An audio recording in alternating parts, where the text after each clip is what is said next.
السلام عليكم ورحمة الله تعالى وبركاته. نحمده ونصلي على رسوله الكريم.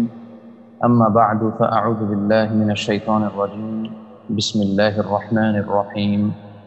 والضحى والليل إذا سجى ما ودعك ربك وما قلى وللآخرة خير لك من الأولى ولسوف يعطيك ربك فترضى ألم يجدك يتيما فآوى ووجدك ضالا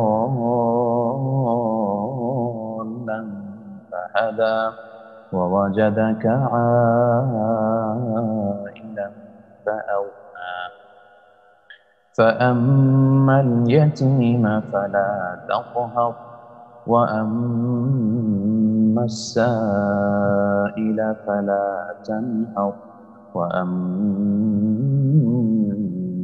بنعمة ربك فحدث. صدق الله العظيم.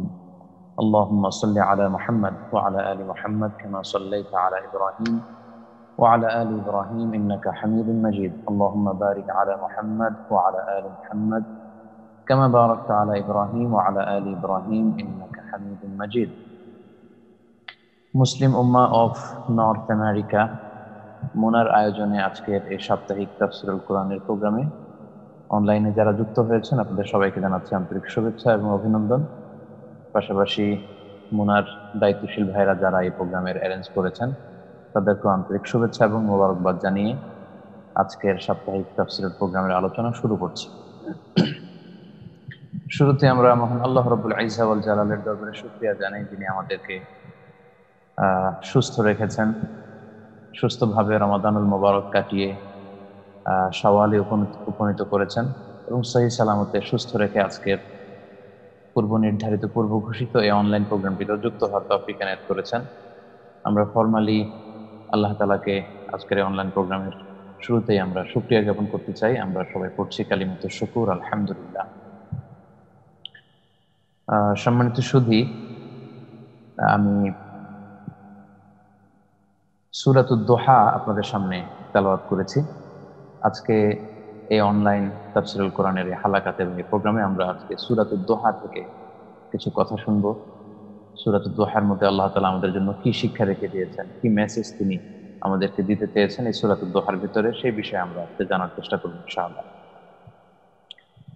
শুরুতে আমি সূরাতুদ দুহার ব্যাপারে একটা ছোট্ট ইন্ট্রো দিতে চাই এবং আশা করি যে এই সূরাটি আমাদের অনেকেরই মুখস্থ আছে। বিশেষ করে জুজে আম্মার যে ছোট ছোট সূরাগুলো আছে এই সূরাগুলো আমাদের অনেকেরই মুখস্থ এবং সূরাতুদ দুহা এমন একটি সূরা যেটা বারবার শুনতে শুনতে বারবার পঠিত সালাতে আমরা খুব বেশি পড়ি, ফলে অনেকেরই মুখস্থ।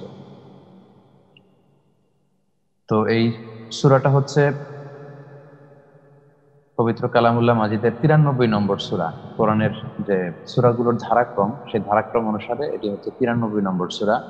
এটি 30তম পারায় অবস্থিত। নাজিলের ধারাক্রম অনুসারে এটি 10ম সূরা। অর্থাৎ আমরা জানি যে সূরাতুল আলাকের প্রথম 5 আয়াত দিয়ে কোরআনের নাজিল শুরু হয়েছিল। তো সেই ধারাক্রম যদি আমরা ফলো করি তাহলে সেই ক্ষেত্রে এই সূরাটি হচ্ছে নাজিলের দিক থেকে 10ম সূরা। এই সূরাটিতে মোট আয়াত রয়েছে 11টি। এই 11টি আয়াতকে আমরা 4টা ভাগে 4টা সেগমেন্টে ভাগ করে নিতে পারি। প্রথম 2 আয়াতে আল্লাহ তাআলা দুটি শপথ করেছেন, 2 oath। তারপরের 3 আয়াতে আল্লাহ তাআলা 3টি কনফার্মেশন দিয়েছেন বিশ্বনবী সাল্লাল্লাহু আলাইহি ওয়াসাল্লামকে। তারপর 3 আয়াতে আল্লাহ তাআলা বিশ্বনবী সাল্লাল্লাহু আলাইহি ওয়াসাল্লামকে 3টি রিমাইন্ডার দিয়েছেন। এন্ড ফাইনালি একেবারে শেষের 3টি আয়াতে 9, 10 এবং 11 নম্বর আয়াতে আল্লাহ তাআলা বিশ্বনবীকে 3টি ওয়ার্ক প্ল্যানের কথা বলেছেন, অর্থাৎ 3টি কর্মসূচির কথা বলেছেন। তাহলে এই 4টি ভাগে যদি আমরা এই সূরাটাকে ভাগ করি এবং সেভাবে যদি বুঝবার চেষ্টা করি তাহলে খুব সহজেই সূরাতুদ দুহায় আসলে আল্লাহ তাআলা কোন মেসেজ আমাদেরকে দিতে চেয়েছেন সেটা আমরা সহজে বুঝতে পারব। তাহলে প্রথম 2টি আয়াতে 2টি শপথ, 2 oath। তারপরের 3টি আয়াতে 3 কনফার্মেশন। তার পরবর্তী 3টি আয়াতে 3টি রিমাইন্ডার এবং ফাইনালি সবশেষে 3টি আয়াতে আল্লাহ তাআলা 3 ওয়ার্ক প্ল্যানস, বিশ্বনবী সাল্লাল্লাহু আলাইহি ওয়াসাল্লামকে 3টি কর্মসূচির কথা বলেছেন। সূরাতুদ দুহা বেসিক্যালি এটি একটি মোটিভেশনাল সূরা বা ইন্সপায়ারেশনাল সূরা। কোরআনের যে সমস্ত সূরাগুলো পড়লে মানুষ মোটিভেটেড হয়, ইন্সপায়ার্ড হয়, উজ্জীবিত হয়, আলোকিত হয়। সে সমস্ত সূরাগুলোর মধ্যে থেকে সূরাতুদ দোহা অন্যতম একটি সূরা। যারা খুব হতাশ, প্রায় হতাশায় ভোগেন, খুবই ডিপ্রেশনে থাকেন, খুবই ফ্রাস্ট্রেটেড থাকেন, তাদের জন্য এই সূরার মধ্যে মহৌষধ রয়েছে। আমরা সামনের আলোচনার দিকে যখন আমরা যাব তখন আমরা বুঝবো যে কিভাবে হতাশাগ্রস্ত মানুষদের জন্য এই সূরাটি একটি মহৌষধ হিসেবে কাজ করে। আমরা জানি যে কালামুল্লাহ মাজিদের সূরাগুলো দুই ভাগে বিভক্ত, একটি হচ্ছে মাক্কি আর একটি হচ্ছে মাদানী। অর্থাৎ অর্থাৎ হিজরতের আগে যে সমস্ত সূরাগুলো নাজিল হয়েছে সেগুলো হচ্ছে মাক্কি সূরা, আর হিজরতের পরে যে সূরাগুলো নাজিল হয়েছে সেগুলো মাদানী সূরা। সেই হিসেবে এই সূরাটি হচ্ছে মাক্কি সূরা। এবং আমরা আগেই বলেছি যে নাজিলের ধারাক্রম অনুসারে এটি কোরআনের 10ম সূরা নাজিলের দিক থেকে। এই সূরাটি নাজিলের একটা ব্যাকগ্রাউন্ড আছে, যেটাকে আমরা উলুমুল কোরআনের ভাষায় শানে নজুল বলি বা সাবাবি নজুল বলি। কোন প্রেক্ষাপটে, কোন ব্যাকগ্রাউন্ডে আল্লাহ তাআলা এই সূরাটি নাজিল করেছেন। আমরা জানি যে সূরাতুল আলাকের প্রথম 5 আয়াত নাজিল হওয়ার মধ্য দিয়ে হেরা গুহাতে আল্লাহ তাআলা এই কোরআনকে পৃথিবীবাসীর জন্য নাজিল করা শুরু করলেন, এবং তারপর অন্যান্য সূরার কিছু কিছু অংশ একের পর এক আল্লাহর হাবিব সাল্লাল্লাহু আলাইহি ওয়াসাল্লামের উপর নাজিল হতে লাগলো। আর আল্লাহ রাসূল সাল্লাল্লাহু আলাইহি ওয়াসাল্লামের কাছে যাই নাজিল হতো, আল্লাহ রাসূল সাল্লাল্লাহু আলাইহি ওয়াসাল্লাম সেটা মক্কাবাসীদের কাছে প্রচার করে দিতেন। কারণ আল্লাহ তাআলা আল্লাহ রাসূল সাল্লাল্লাহু আলাইহি ওয়াসাল্লামকে নির্দেশ দিয়েছেন, ইয়া আইয়ুহার রাসূলু বাল্লিগ মা উনজিলা ইলাইক, হে রাসূল আপনার কাছে আমি যাই নাজিল করি এটা আপনি পৌঁছে দিন। রাসূল সাল্লাল্লাহু আলাইহি ওয়াসাল্লামের কাজই হচ্ছে পৌঁছে দেয়া। আল্লাহ তাআলার কাছ থেকে তিনি যে সমস্ত প্রত্যাদেশই পেতেন, যে সমস্ত বিধানই পেতেন, ওহির মধ্যে থেকে যাই নাজিল হতো সাথে সাথেই আল্লাহ রাসূল সাল্লাল্লাহু আলাইহি ওয়াসাল্লাম সেগুলো পৌঁছে দিতেন। তো এইভাবে যত আয়াতই নাজিল হতে লাগলো আল্লাহ রাসূল সাল্লাল্লাহু আলাইহি ওয়াসাল্লাম পৌঁছে দিতে লাগলেন। একটা সার্টেন পিরিয়ড শেষে হঠাৎ করে ওহী নাজিল হওয়া বন্ধ হয়ে গেল। তো ওহী নাজিলের এই ধারাবাহিকতা যখন বন্ধ হয়ে গেল, তখন আর রাসূল সাল্লাল্লাহু আলাইহি ওয়াসাল্লাম কিছু নতুন করে কোনো বাণী পৌঁছাতে পারতেন না। তো মক্কায় সিচুয়েশনটা এমন ছিল যে রাসূল সাল্লাল্লাহু আলাইহি ওয়াসাল্লামকে মক্কাবাসীরা ফলো করতো, যে নতুন কিছু আসলেই রাসূল সাল্লাল্লাহু আলাইহি ওয়াসাল্লাম সেটার দাওয়াত দিতেন, পৌঁছাতেন। নতুন কোনো আয়াত নাজিল হলেই সেটা তিনি সবার কাছে পৌঁছে দিতেন। কিন্তু হঠাৎ করে রাসূল সাল্লাল্লাহু আলাইহি ওয়াসাল্লামের এই পৌঁছে দেওয়ার কার্যক্রমটা বাধাগ্রস্ত। তিনি নতুন করে আর কিছু বলছেন না, নতুন কোনো বাণী আর প্রচার করছেন না। এবং এই সময়টা একটা লম্বা সময় ছিল। কোন কোন তাফসিরে এসেছে যে প্রায় 4 মাস ওহী নাজিল বন্ধ ছিল। কোন কোন তাফসিরে এসেছে যে প্রায় 6 মাস আল্লাহ রাসূল সাল্লাল্লাহু আলাইহি ওয়াসাল্লামের কাছে এই ওহী নাজিলটা বন্ধ ছিল। তো এত লম্বা সময় যখন ওহী নাজিল বন্ধ থাকলো, তখন কাফির মুশরিকরা অবাক হতে লাগলো যে ঘটনা কি, মুহাম্মদ তো নতুন করে কিছু শোনাচ্ছে না। তখন তারা আল্লাহ রাসূল সাল্লাল্লাহু আলাইহি ওয়াসাল্লামকে উদ্দেশ্য করে তারা বলতে আরম্ভ করলো যে ইন্না মুহাম্মাদান ওয়াদ্দাআহু রাব্বুহু ওয়া ক্বালা, মুহাম্মদের রব মুহাম্মদকে পরিত্যাগ করেছে, মুহাম্মদের উপর অসন্তুষ্ট হয়েছে, ফলে নতুন কোনো বিধান আর নাজিল করছে না, আর মুহাম্মদের সাথে সম্পর্ক রাখছে না তার প্রভু। এমনকি আবু লাহাবের স্ত্রী উম্মে জামিল, তিনি যখন আল্লাহ রাসূল সাল্লাল্লাহু আলাইহি ওয়াসাল্লামের সাথে সাক্ষাৎ করতেন, তিনি বলতেন যে ইন্না শাইতানাকা ক্বাদ তারাকাক, মানে হে মুহাম্মদ তোমার শয়তানটা বুঝি তোমার কাছে এখন আর আসে না। এই শয়তান বলে উম্মে জামিল মূলত জিবরিল আলাইহিস সালামকে বোঝাতে চেয়েছিলেন। উম্মে জামিল বলতে চেয়েছেন যে তোমার শয়তানটা যে তোমার কাছে এসে এসে নতুন নতুন তথ্য দিয়ে যেত, ওই শয়তান বুঝে আর এখন তোমার কাছে আসে না। আর মক্কার কুরাইশরা বলতে লাগলো যে ইন্না মুহাম্মাদান ওয়াদ্দাআহু রাব্বুহু ওয়া ক্বালা, মুহাম্মদের রব তো মুহাম্মদকে পরিত্যাগ করেছে, মুহাম্মদকে এখন আর পছন্দ করে না তার রব, মুহাম্মদের রব মুহাম্মদের উপর খুবই অসন্তুষ্ট। তো এই ধরনের কথাগুলো যখন চারদিকে চলতে লাগলো, রাসূল সাল্লাল্লাহু আলাইহি ওয়াসাল্লাম খুব খারাপ ফিল করতে লাগলেন, তিনি হতাশ হতে লাগলেন। কারণ রাসূল সাল্লাল্লাহু আলাইহি ওয়াসাল্লামের অভ্যাস ছিল কিছু নাজিল হলে তিনি শোনাতেন, এখন আর শোনাতে পারছেন না, এখন আর কিছু তিনি বলতে পারছেন না। আর আল্লাহ রাসূল সাল্লাল্লাহু আলাইহি ওয়াসাল্লামের অভ্যাস ছিল তিনি মন গড়া কিছু বলতেন না, ওহীর মাধ্যমে তথ্যপ্রাপ্ত হয়েই তিনি দাওয়াতি কাজ করতেন। আল্লাহ তাআলা কোরআনে ইরশাদ করছেন, ওমা ইয়ানতিকু আনিল হাওয়া ইন হুয়া ইল্লা ওয়াহয়ুন ইউহা, তিনি নিজের ইচ্ছে মতো মন গড়া কিছু বলেন না, বরং আকাশ থেকে যে সমস্ত প্রত্যাদেশ নাজিল হয়, ওহী তার কাছে, রেভেলেশন তার কাছে আসে, সেগুলোই তিনি প্রচার করেন। তো এই লং পিরিয়ড অফ টাইম যখন তিনি ওহী পাচ্ছেন না, তিনি ওহীকে খুব মিস করতে লাগলেন এবং মনে মনে খুব হতাশ, তিনি খুবই ডিপ্রেশনে ভুগতে লাগলেন, খুবই ফ্রাস্ট্রেটেড হয়ে উঠলেন। আল্লাহ রাসূল সাল্লাল্লাহু আলাইহি ওয়াসাল্লাম, যে ঘটনা কি, আসলেই কি আল্লাহ আমাকে পরিত্যাগ করলো, আসলেই কি আল্লাহ তাআলা আমাকে আমার উপর অসন্তুষ্ট হয়েছেন, বা আসলেই কি আমি এমন কোনো কাজ করে ফেলেছি যে আল্লাহ তাআলা আমাকে আর পছন্দ করছেন না। হতাশ তিনি। তো তো আল্লাহ রাসূল সাল্লাল্লাহু আলাইহি ওয়াসাল্লাম যেমনি হতাশ হয়েছিলেন, এই হতাশা কিন্তু আমাদের মাঝেও কাজ করে প্রিয় তিনি ভাই এবং বোনেরা। মাঝে মাঝে আমাদের এমন হয় যে আমরা কোনো কাজ করে মজা পাচ্ছি না, বা আমি আল্লাহর কাছে কিছু চাইছি সেটা আমি পাচ্ছি না, অথবা বারবার দোয়া করেও আমি সেই দোয়ার রেসপন্স পাচ্ছি না। তখন আমাদেরও কিন্তু এরকম মনে হয়, ঘটনা কি যে আল্লাহ আমার দোয়া কবুল করছে না কেন?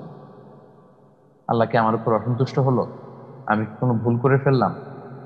আশেপাশে সবাই খুব ইমপ্রুভ করছে, ডেভেলপ করছে, ব্যবসায় উন্নতি, লাইফ ক্যারিয়ারে উন্নতি, কিন্তু আমার সাথে সবসময় এমন হয় কেন? আমি পিছিয়ে যাচ্ছি কেন? আমার এরকম অবস্থা কেন? এই জাতীয় পরিস্থিতি, এরকম সিচুয়েশন কিন্তু আমাদের প্রায়ই হয়। আমরা কিন্তু হতাশায় ভুগি। তো ওই হতাশ যখন আমরা থাকবো বা হতাশ হয়ে উঠবো, তখন আমাদের কি করতে হবে সেটার, সেই ব্যাপারে দিক নির্দেশনা কিংবা গাইডলাইন কিন্তু এই সূরাতে আমরা পাবো। তো আল্লাহ রাসূল সাল্লাল্লাহু আলাইহি ওয়াসাল্লাম যখন খুবই হতাশায় ভুগছেন, ঠিক তখন আল্লাহ তাআলা রাসূল সাল্লাল্লাহু আলাইহি ওয়াসাল্লামের হতাশা কাটিয়ে ওঠাবার জন্য এই সূরাটি নাযিল করলেন। ওয়াদ-দুহা ওয়াল-লাইলি ইযা সাজা। এর অর্থ অদ-দুহা মানে হচ্ছে, নবী হে, আলোর শপথ। দোহা মানে আলো। কোন আলো? সকালবেলার আলো, সকালের আলো, প্রভাতের সূর্য কিরণের শপথ। অর্থাৎ পূব আকাশে সকালবেলা রাত্রি শেষে যে আলোটা উদিত হয়, সেই আলোটাকে বলে দোহা। সেই সকাল থেকে আলো শুরু করে দুপুরের আগ পর্যন্ত যে ঝলমলে উজ্জ্বল সূর্যের আলোকচ্ছটা, এই আলোটাকে আরবিতে বলে দোহা। আল্লাহ তাআলা এই আলোর শপথ করলেন। এই আলো হচ্ছে আশার আলো, সম্ভাবনার আলো। তো রাসূল সাল্লাল্লাহু আলাইহি ওয়াসাল্লামকে, তিনি যে আহ, ওনার মনোবল ভেঙে পড়েছে কিংবা হতাশ হয়েছেন, সে হতাশা কাটিয়ে তুলবার জন্য, তো রাসূল সাল্লাল্লাহু আলাইহি ওয়াসাল্লামকে জাগিয়ে তুলবার জন্য তিনি, আল্লাহ তাআলা শপথ করলেন যে ওয়াদ-দুহা, দোহার শপথ, প্রভাতের আলোর শপথ, প্রভাতের সূর্য কিরণের শপথ। ওয়াল-লাইলি ইযা সাজা, আর রাত্রির শপথ, যখন এই রাত্রিটা নিঝুম আর নিস্তব্ধ হয়। তো এই আলো আর অন্ধকারের শপথ দিয়ে আল্লাহ তাআলা বেসিক্যালি মেটাফরিক্যালি ওহি আসা আর না আসাকে বুঝিয়েছেন। আলো ও দোহা, এই দোহা দিয়ে আল্লাহ তাআলা ওহির আগমন বা ওহির উপস্থিতিকে বুঝিয়েছেন। আর অন্ধকার বা রাত্রি দিয়ে, রাত্রির শপথ করে আল্লাহ তাআলা ওহির অনুপস্থিতিকে বুঝিয়েছেন। আল্লাহ তাআলা বুঝাতে চাইলেন যে আলোর শপথ, অন্ধকারের শপথ, অর্থাৎ আলো অন্ধকার দুটারই প্রয়োজন আছে। 24 আওয়ার্স যদি সূর্য থাকে, ওইটা আমাদের জন্য কিন্তু আসলে আরামদায়ক, শান্তিদায়ক কিংবা সুখকর হবে না। আবার 24/7 যদি শুধু রাত থাকে, অন্ধকার, সেটাও আমাদের চলাচলে, আমাদের লাইফ লিডিং এ বিঘ্নতা সৃষ্টি করবে। তো দিনটাকে ভাগ করে আল্লাহ দিনের অর্ধেক সময় আলো আলো দিয়ে ঝলমলে করে দিলেন গোটা বিশ্ব, আবার অর্ধেক সময় নিঝুম নিস্তব্ধ করে দিলেন পুরো পৃথিবী, যাতে করে আমরা প্রশান্তির ঘুম দিতে পারি, আমরা রেস্ট নিতে পারি। তো এই আলো আর অন্ধকারের শপথ করে আল্লাহ তাআলা বুঝাতে চাইলেন যে নবী, ওহি আসা, ওহি না আসা দুটোরই দরকার আছে। যেমনি আলো অন্ধকার দুটোরই প্রয়োজন। সব সময় আলো থাকলে যেমনি ভালো লাগে না, সব সময় সূর্য থাকলে যেমনি আমাদের জন্য সেটা ভালো হতো না, নবী হে, সব সময় যদি আমি একের পর এক কোরআনের আয়াত আপনার কাছে নাজিল করি, এটাও আপনার জন্য সুখকর হবে না, এটাও আপনার জন্য শান্তিকর হবে না। কারণ ওহি রিসিভ করা এটা খুব কঠিন কাজ। আমরা সহিহ বুখারীর বর্ণনায় জেনেছি যে আল্লাহ রাসূল সাল্লাল্লাহু আলাইহি ওয়াসাল্লামের কাছে যখন ওহী আসতেন, এই ওহী রিসিভ করতে ওনার খুব কষ্ট হতো, কারণ এটা আল্লাহ তাআলার বাণী। এবং সূরাতুল মুজাম্মিল আল্লাহ তাআলা ইরশাদ করেছেন, ইন্না সানুলকি আলাইকা কওলান সাকিলা। নবী হে, আমি আপনার উপরে খুব হেভি ওয়েট সম্পন্ন কথা ঢেলে দিব, মানে কোরআন। কওলান সাকিলা, এটা এমন কথা যেটা খুব ভারী, খুব ওজনওয়ালা কথা, কারণ এটা আল্লাহর কথা। এটা সাধারণ পৃথিবীর কোনো সত্তা, কোনো মানুষের বানানো কথা নয়। তো এটা যেহেতু আল্লাহর বাণী, এটা অনেক পাওয়ারফুল বাণী, এটা অনেক শক্তিশালী, এটার ওজন আছে অনেক, যেটাকে পাহাড়ের উপর নাজিল করলে পাহাড় ভেঙে চুরে চূর্ণ বিচূর্ণ হয়ে যেত। সূরা হাশরের শেষের দিকে আল্লাহ বললেন যে লাউ আনজালনা হাযাল কুরআনা আলা জাবালিন লারাআইতাহু খাশিআন মুতাসাদ্দিআন মিন খাশিয়াতিল্লাহ। নবী হে, এই পাহাড়ের উপর কোরআনকে যদি আমি এই পাহাড়ের উপরে নাজিল করতাম, তাহলে আপনি দেখতেন যে কোরআনের ভারে পাহাড় ভেঙে চুরে মেসাকার হয়ে যেত, ছিন্ন বিচ্ছিন্ন হয়ে যেত। তাহলে এই আয়াতগুলোর আলোকে বোঝা যাচ্ছে কোরআন এটা যেন তেন কোনো বাণী নয়, এটা রিসিভ করতে অনেক কষ্ট হয়। এবং সহিহ বুখারীর একটা বর্ণনা এসেছে যে আহ, প্রায় 7টি পদ্ধতিতে আল্লাহ রাসূল সাল্লাল্লাহু আলাইহি ওয়াসাল্লামের কাছে ওহী আসতো, তিনি ওহী রিসিভ করতেন। এর মধ্যে সবচেয়ে কষ্টদায়ক যে পদ্ধতি, সেটা হচ্ছে মিসলা সলসালাতুল জারাস, ঘন্টার ধ্বনির ন্যায়। আমরা আমাদের বাংলাদেশে প্রাইমারি স্কুলে কিংবা হাই স্কুলে দেখতাম যে বা আমাদের মাদ্রাসাগুলোতে দেখতাম একটা ঘন্টা যখন শেষ হয়ে শিক্ষক বেরোতো, তখন দপ্তরি একটা বড় ঘন্টার মধ্যে বাড়ি মারতো এবং ছুটির সময় খুব জোরে জোরে সে বাড়ি মারতো, পুরো স্কুল ময়দান কেঁপে উঠতো এই ঘন্টার আওয়াজে। তো মাঝে মাঝে এই ঘন্টার ধ্বনির মতো আল্লাহ রাসূল সাল্লাল্লাহু আলাইহি সাল্লামের কাছে ওহী আসতো, এবং এই পদ্ধতিতে যখন ওহী আসতো আল্লাহ রাসূল সাল্লাল্লাহু আলাইহি সাল্লামের ওহী রিসিভ করাটা তখন খুব কঠিন হয়ে যেত। এটা রিসিভ করা খুব একটা সুখকর ছিল না, মানে খুব কমফোর্টেবল ছিল না, এটা এটা রিসিভ করতে অনেক কষ্ট হতো। আম্মা জান আয়েশা রাদিয়াল্লাহু তাআলা আনহা বর্ণনা করেন যে প্রচন্ড শীতের রাতে যখন এই পদ্ধতিতে ওহী আসতো আর সে ওহী রিসিভ করতে যে হাত্তা লা ইয়াতাফাসসাদু জাবিনুহু আরাকান, আল্লাহ রাসূল সাল্লাল্লাহু আলাইহি ওয়াসাল্লামের থুতনি বেয়ে দাড়ি বেয়ে ঘাম ঝরতো, ঘেমে তিনি একাকার হয়ে যেতেন, ঘর্মাক্ত হয়ে যেতেন, আর থুতনি আর দাড়ি বেয়ে বেয়ে সেই ঘামগুলো ঝরতো, মানে প্রচন্ড শীত, আমরা কম্বল গায়ে দিয়ে আছি কিন্তু আল্লাহ রাসূল সাল্লাল্লাহু আলাইহি ওয়াসাল্লাম ঘেমে একাকার হয়ে যেতেন। তার মানে ওহী রিসিভ করাটা এটা খুব একটা সহজ ব্যাপার না, ইটস নট ইজি জব, এটা খুবই কষ্টকর একটা ব্যাপার ছিল আল্লাহ রাসূল সাল্লাল্লাহু আলাইহি ওয়াসাল্লামের। এবং কখনো কখনো এমনও হয়েছে যে আল্লাহ রাসূল সাল্লাল্লাহু আলাইহি ওয়াসাল্লাম ওটের উপরে বসা ছিলেন, তখন কোরআনের আয়াত নাযিল হয়েছে। তো রাসূল সাল্লাল্লাহু আলাইহি ওয়াসাল্লামকে আল্লাহ তাআলা ওই শক্তি দিয়েছেন এটাকে রিসিভ করার, কিন্তু উট সহ্য করতে পারেনি, উট মাটিতে বসে গিয়েছে, উটের বুক মাটিতে লেগে গিয়েছে। কখন এমন হয়েছে উটের পা মরুভূমির বালুর ভেতরে দেবে গিয়েছে। আবার কখনো কখনো আল্লাহ রাসূল সাল্লাল্লাহু আলাইহি ওয়াসাল্লাম সাহাবাদের পায়ের মধ্যে মাথা রেখে বিশ্রাম নিতেন, শুয়ে থাকতেন, কখনো কখনো ঘুমাতেন। তো যায়েদ ইবনে সাবিত রাদিয়াল্লাহু তাআলা আনহুর পায়ের মধ্যে রানে মাথা রেখে তিনি একবার বিশ্রাম নিচ্ছেন, ঘুমিয়ে গেলেন। হঠাৎ ঘুম থেকে ওঠার পরে ওনার উপর কোরআন নাজিল হলো।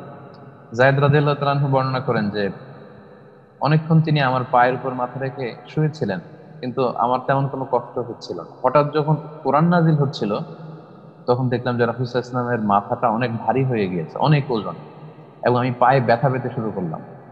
রাসূল সাল্লাল্লাহু আলাইহি ওয়াসাল্লামের মাথাটা ওজন বাড়তে বাড়তে এত বেড়ে গেল, আমার মনে হলো যে আমার পা ফেটে, আমার রানের হাড্ডি ফেটে চূর্ণ বিচূর্ণ হয়ে যাবে, আমি প্রচন্ড ব্যথা পাচ্ছিলাম। আবার কখনো কখনো এমনও হতো যখন ওহী নাজিল হতো ইহমাররা ওয়াজহুহু শাদীদ, আল্লাহ রাসূল সাল্লাল্লাহু আলাইহি ওয়াসাল্লামের চেহারা মোবারক লাল হয়ে যেত, তিনি ঘেমে যেতেন। তো কোরআনের এই আয়াতগুলো এবং এই হাদিসগুলোর আলোকে আমরা বুঝতে পারছি যে ওহী রিসিভ করা এটা খুব সহজ ব্যাপার ছিল না। এটা আল্লাহ রাসূল সাল্লাল্লাহু আলাইহি ওয়াসাল্লামের কাছে জন্য খুবই কষ্টকর একটা ব্যাপার ছিল। তো আল্লাহ তাআলা বুঝাতে চাইলেন যে নবী, রেগুলার বেসিসে যদি আপনি ওহী রিসিভ করেন, এটা সহ্য করা আপনার জন্য কষ্ট হয়ে যাবে, আপনার স্নায়ু এটা সহ্য করতে পারবে না, আপনার দেহ এটাকে আহ এটা আপনার জন্য সহনীয় হয়ে উঠবে না, বরং এটা খুবই কষ্টকর হবে।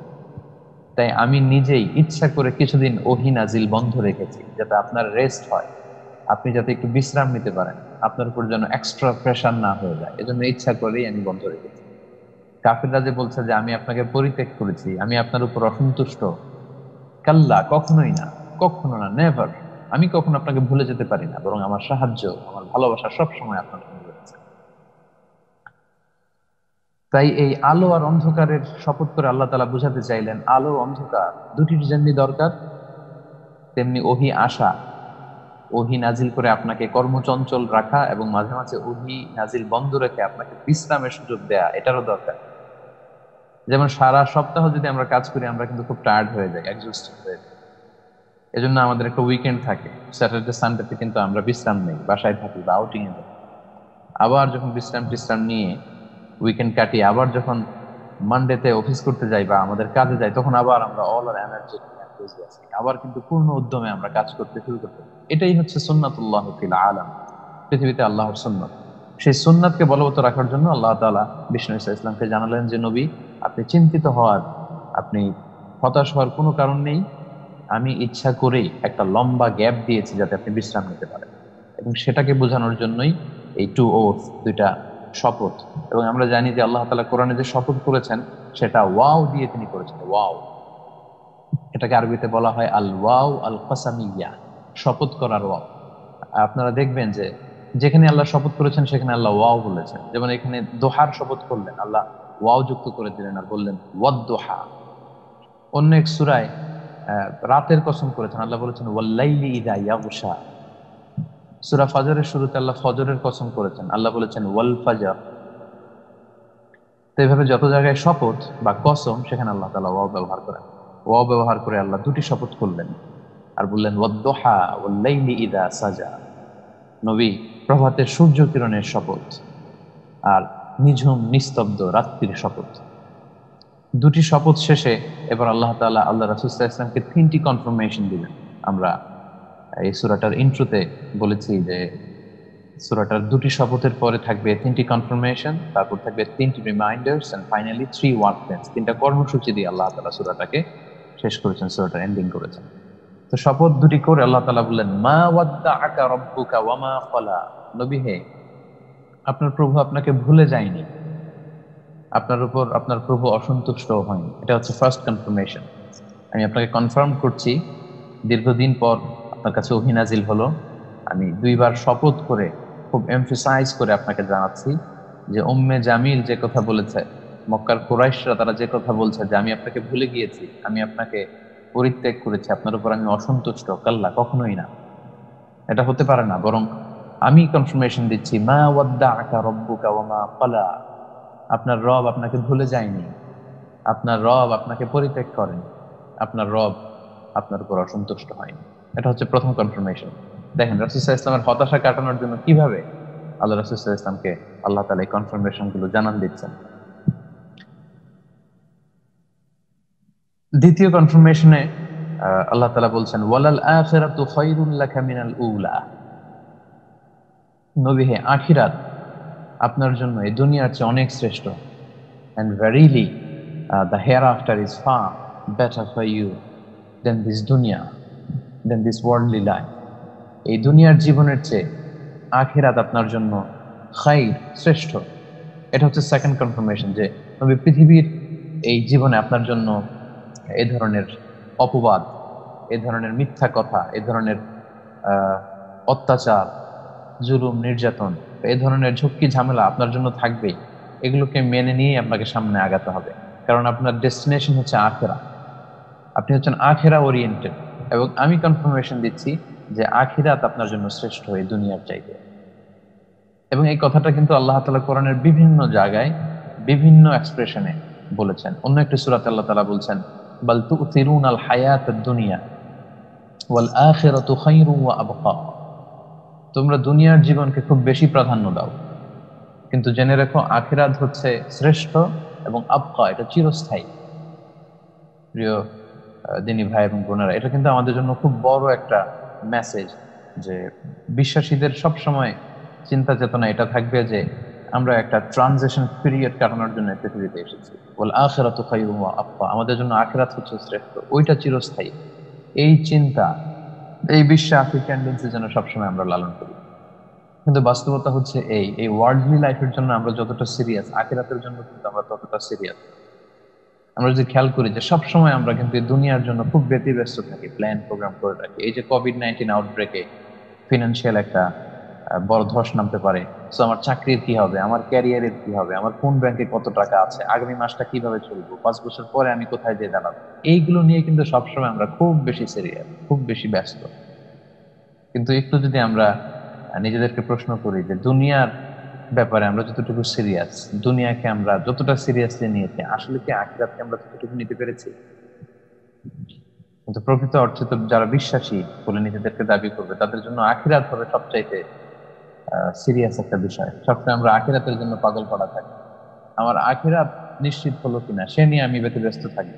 তো আখিরাতের জন্য আমি কতটুকু এখন থেকে পাঠাতে পারছি, এখন থেকে করতে পেরেছি, সেই চিন্তায় কিন্তু সবসময় আমাদের নিমগ্ন থাকা উচিত। এবং সেই মেসেজটাই কিন্তু আল্লাহ তাআলা এই আয়াতের মধ্যে দিয়ে বিশ্বনবীকে জানান দেওয়ার মধ্যে দিয়ে গোটা উম্মাহকে জানালেন যে ওয়ালাল আখিরাতু খায়রুল লাকা মিনাল উলা। নবী হে, আপনার জন্য দুনিয়ার চাইতে আখিরাত অনেক শ্রেষ্ঠ। সো দুনিয়ার এই সামান্য কষ্টকে আপনি খুব বড় করে নেবেন না, এতে আপনি হতাশ হবেন না, আপনি আখিরাত মুখী হন। 3 নম্বর কনফার্মেশন হচ্ছে ওয়ালা সাউফা ইউতিকা রাব্বুকা ফাতারদা। নবী হে, অচিরেই আপনার রব আপনাকে এমন কিছু দান করবেন ফলে আপনি সন্তুষ্ট হয়ে যাবেন। আমি অর্থটা আবারও বলছি, ওয়ালা সাউফা ইউতিকা রাব্বুকা ফাতারদা। নবী, অচিরেই আপনার রব আপনাকে এমন কিছু দান করবেন যাতে আপনি সন্তুষ্ট হয়ে যাবেন। অর্থাৎ আপনি যখনই যে জায়গায় বিপদে পড়েন না কেন, সেই বিপদের কঠিন মুহূর্তে আমার সাহায্য আপনার কাছে থাকবে এবং আপনাকে সন্তুষ্ট করাই হচ্ছে আমার কাজ। অর্থাৎ রাসূল সাল্লাল্লাহু আলাইহি ওয়াসাল্লামের হতাশা কাটিয়ে তুলবার জন্য আল্লাহ তাআলা আল্লাহ রাসূল সাল্লাল্লাহু আলাইহি ওয়াসাল্লামকে 3 নাম্বার কনফার্মেশনটা দিলেন যে এমন এমন জিনিস দিব সামনে, আপনি চিন্তিত হবেন না, আপনি হতাশ হবেন না, আপনি হাল ছেড়ে দিবেন না, বরং এমন এমন জিনিস আমি আপনাকে দান করব, আপনি সন্তুষ্ট হয়ে যাবেন। তো আমরা যদি দেখি যে যখনই রাসূল সাল্লাল্লাহু আলাইহি ওয়াসাল্লাম আহ হতাশ হতেন, ভেঙে পড়তেন, তখনই আল্লাহ তাআলা এমন এক সুসংবাদ আল্লাহ রাসূল সাল্লাল্লাহু আলাইহি ওয়াসাল্লামকে শোনাতেন, রাসূল সাল্লাল্লাহু আলাইহি ওয়াসাল্লামের সেই হতাশা, সেই বিষাদ কোথায় যেন হাওয়ায় মিলিয়ে যেত এবং তিনি সন্তুষ্ট হয়ে যেতেন। তো এই আয়াতের ব্যাখ্যায় অনেক লম্বা চূড়া কথা, সেটা হয়তো আজকের এই সেশনে আলোচনার সুযোগ হবে না। আমি খুব সংক্ষিপ্ত পরিসরে আপনাদের সামনে একটু উপস্থাপন করি যে কিভাবে আল্লাহ তাআলা আল্লাহ রাসূল সাল্লাল্লাহু আলাইহি সাল্লামকে সন্তুষ্ট করেছেন। যখনই তিনি হতাশ হয়েছেন, যখনই বিপদে পড়েছেন, যখনই তিনি বিষণ্ণ, ঠিক তখনই আল্লাহ তাআলা এমন কোন ঘোষণা দিয়েছেন, এমন কিছু করেছেন যেটা রাসূল সাল্লাল্লাহু আলাইহি সাল্লামকে খুশি করেছে এবং রাসূল সাল্লাল্লাহু আলাইহি সাল্লাম আরো বেশি সন্তুষ্ট হয়েছে আল্লাহ তাআলার উপর।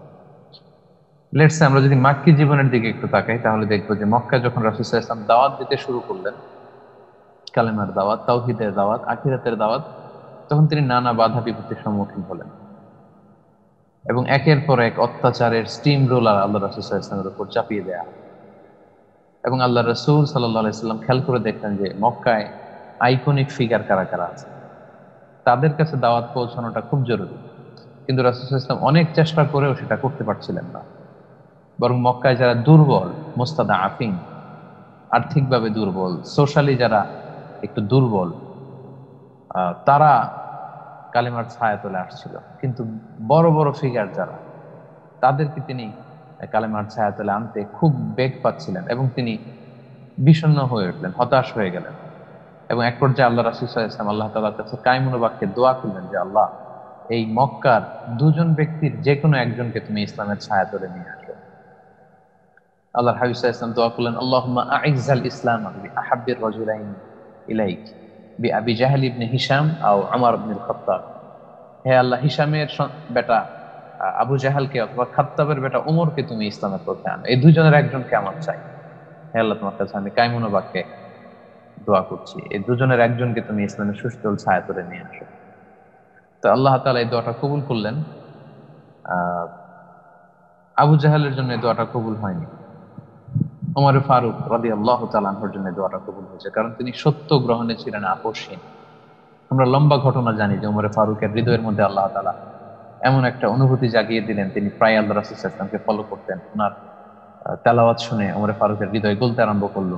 সবশেষে ওনার বোন যখন ওনাকে সূরা তাহা তেলাওয়াত করে শোনালেন, ওনার হৃদয়টা একেবারে বিগলিত হয়ে উঠল। তিনি প্ল্যান করেছিলেন যে নাঙ্গা তরবারি নিয়ে আল্লাহ রাসূল সাল্লাল্লাহু আলাইহি ওয়াসাল্লামকে হত্যা করবেন। সেই তলোয়ার নিয়ে আল্লাহ রাসূল সাল্লাল্লাহু আলাইহি ওয়াসাল্লামকে খুঁজতে লাগলেন যে কোথায় তিনি আছেন, তার কাছে আমি যাব এবং আমি শাহাদা বাক্য পাঠ করব। আল্লাহ রাসূল সাল্লাল্লাহু আলাইহি ওয়াসাল্লাম তখন সাফা পাহাড়ের পাদদেশে আরকাম ইবনুল দারুল আরকামের ঘরে বসে লুকিয়ে লুকিয়ে দাওয়াত দিতেন। তো ওমর ফারুক রাদিয়াল্লাহু তাআলা আনহু যখন তলোয়ার নিয়ে সেখানে উপস্থিত হলেন, অন্যান্য সাহাবারা ভড়কে গেলেন, ভয় পেলেন, বললেন যে ইয়া রাসূলুল্লাহ, ওমর তো আসছে আক্রমণ করার। আল্লাহ রাসূল সাল্লাল্লাহু আলাইহি ওয়াসাল্লাম বললেন, আসতে দাও, তোমরা সরে যাও। আমার মনে হচ্ছে আমি যে আল্লাহ তাআলার কাছে চেয়েছিলাম, দোয়া করেছিলাম, ওই দোয়া হয়তো আল্লাহ তাআলা আজকে কবুল করতে চলেছে, তোমরা সরে যাও, আসতে দাও। ঠিকই ওমর ফারুক রাদিয়াল্লাহু তাআলা আনহু এসে তলোয়ার রেখে দিয়ে তিনি ঘোষণা দিলেন, আশহাদু আল্লা ইলাহা ইল্লাল্লাহ ওয়া আশহাদু আন্না মুহাম্মাদান আবদুল্লাহি ওয়া রাসূলুহু। আমি সাক্ষ্য দিচ্ছি আল্লাহ ছাড়া কোনো ইলাহ নেই, সাক্ষ্য দিচ্ছি মুহাম্মদ সাল্লাল্লাহু আলাইহি ওয়াসাল্লাম হচ্ছে আল্লাহ তাআলার রাসূল। আল্লাহ রাসূল সাল্লাল্লাহু আলাইহি ওয়াসাল্লাম এই দৃশ্য দেখে তিনি খুশি হয়ে গেলেন, ওমর ফারুক রাদিয়াল্লাহু তাআলা আনহুকে জড়িয়ে ধরলেন। এবং ওমর ফারুকের ইসলামটা ছিল মক্কায় ইসলামের দাওয়াতি কাজকে আরো বেগবান করার জন্য একটা টার্নিং পয়েন্ট। রাসূল সাল্লাল্লাহু আলাইহি ওয়াসাল্লাম খুব হতাশ ছিলেন ওই মুহূর্তে। ঠিক রাসূল সাল্লাল্লাহু আলাইহি ওয়াসাল্লাম যখন হতাশ বা বিষণ্ণ, ঠিক তখনই আল্লাহ তাআলা ওমর ফারুকের এই শাহাদাত বাক্য পাঠ করে রাসূল সাল্লাল্লাহু আলাইহি ওয়াসাল্লামের হতাশা কাটিয়ে দিলেন। এভাবে, ঠিক এইভাবে যতটি জায়গায় রাসূল সাল্লাল্লাহু আলাইহি ওয়াসাল্লাম কাজ করতে যে সেখানে বাধাগ্রস্ত হয়েছেন, সামনে ব্লকেজ এসেছে, তিনি বিষণ্ণ, তিনি ডিপ্রেশনে ভুগছেন, ঠিক তখনই আল্লাহ তাআলা এমন কিছু করেছেন যেটা রাসূল সাল্লাল্লাহু আলাইহি ওয়াসাল্লামকে সন্তুষ্ট করে দিয়েছে। সেটাই আল্লাহ বললেন, ওয়ালা সাউফা ইউতিকা রাব্বুকা ফাতারদা। নবী হে, এমন এমন জিনিস আমি আপনাকে দিব, এতে করে আপনি খুশি হয়ে যাবেন। আমরা যদি তায়েফের ঘটনা খেয়াল করি, তাহলে দেখবো যে প্রায় 70 থেকে 80 মাইল লম্বা পথ পাড়ি দিয়ে যায়েদ রাদিয়াল্লাহু তাআলা আনহুকে নিয়ে তিনি দাওয়াত দিয়েছিলেন তায়েফবাসী। কিন্তু সে দাওয়াত তো তায়েফবাসীরা গ্রহণ করলোই না, বরং রাসূল সাল্লাল্লাহু আলাইহি ওয়াসাল্লামের উপর নির্মম অত্যাচার তারা করেছে। পাথর মেরে আল্লাহর হাবিব সাল্লাল্লাহু আলাইহি ওয়াসাল্লামের মোবারক দেহটাকে তারা এমন ভাবে আঘাত করেছে যে ফিনকি দিয়ে রক্ত বের হয়েছে দেহ থেকে, এবং তিনটি জায়গায় আল্লাহ রাসূল সাল্লাল্লাহু আলাইহি ওয়াসাল্লাম আহত হয়ে সেখানে পড়েছেন। পরবর্তীতে নাখলা নামক খেজুরের বাগানে যায়েদ রাদিয়াল্লাহু তাআলা আল্লাহ রাসূল সাল্লাল্লাহু আলাইহি ওয়াসাল্লামকে নিয়ে ঢুকলেন। সেখানে তিনি বিশ্রাম নিলেন, গায়ের রক্ত পরিষ্কার করলেন। তারপর দিন ফজরের সময় তিনি যায়েদ রাদিয়াল্লাহু তাআলা আনহুকে নিয়ে ফজরের সালাত আদায় করছেন, আর ভীষণ হতাশ যে এত দূর আমি আসলাম, কিন্তু তারা তো আমার এই তাওহীদের দাওয়াতকে তারা গ্রহণ করলো না। একজনও যদি গ্রহণ করত তবেও তো মনটাকে শান্ত করতে পারতাম, কিন্তু কেউ গ্রহণ করেনি, সবাই রিজেক্ট করেছে। রাসূল সাল্লাল্লাহু আলাইহি ওয়াসাল্লাম খুবই হতাশ হলেন। আমরা জানি যে তিনি যখন তেলাওয়াত করছিলেন, ইন দ্য মিন টাইম একদল জিন সেখান দিয়ে যাচ্ছিল, এবং তারা রাসূল সাল্লাল্লাহু আলাইহি ওয়াসাল্লামের তেলাওয়াত শুনে তারা ঈমান এনেছিল, যেটা আল্লাহ কোরআনে বলেছেন, ইন্না সামি'না কুরআনান আজাবা ইয়াহদি ইলা রুশদি ফাআমান্না বিহি, যে আমরা কি আজীব কোরআন শুনলাম, আমরা এর উপর বিশ্বাস করলাম যে কোরআন মানুষকে রুশদ বা সঠিক পথ বা হেদায়েতের রাস্তা দেখায়। তো নামাজ শেষে রাসূল সাল্লাল্লাহু আলাইহি ওয়াসাল্লাম যখন বিষণ্ণ হয়ে বসে বসে ভাবছেন যে আমার এই দাওয়াতি মিশন কি তাহলে থেমে যাবে, কাউকে আমি কালেমার ছায়াতে আনতে পারবো না তায়েফের, তখনই আল্লাহ তাআলা সাইয়েদনা জিবরিল আলাইহিস সালাম মারফত বিষ্ণু নবী সাল্লাল্লাহু আলাইহি ওয়াসাল্লামের মনকে খুশি করবার জন্য জানালেন যে হে নবী, আপনি চিন্তিত হবেন না, আপনার দাওয়াত ব্যর্থ হয়নি।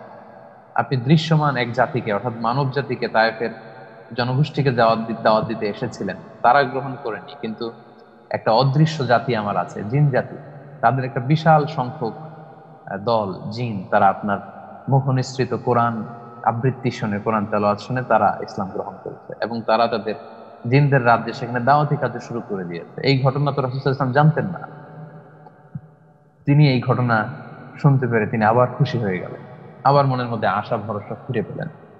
এটাই আল্লাহ বলেন, ওয়ালা সাউফা ইউতিকা রাব্বুকা ফাতারদা, নবী হে, আপনার রব অচিরে আপনাকে এমন কিছু দিবে আপনি সন্তুষ্ট হবেন। So never lose hope, never be frustrated, আপনি কখনো হতাশ হবেন না, বিষণ্ণ হবেন না, আপনি আমার উপর ভরসা রাখবেন।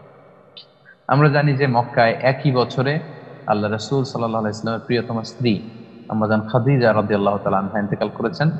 আবার রাসূল সাল্লাল্লাহু আলাইহি ওয়াসাল্লামের চাচা আবু তালেব সেও ইন্তেকাল করেছেন।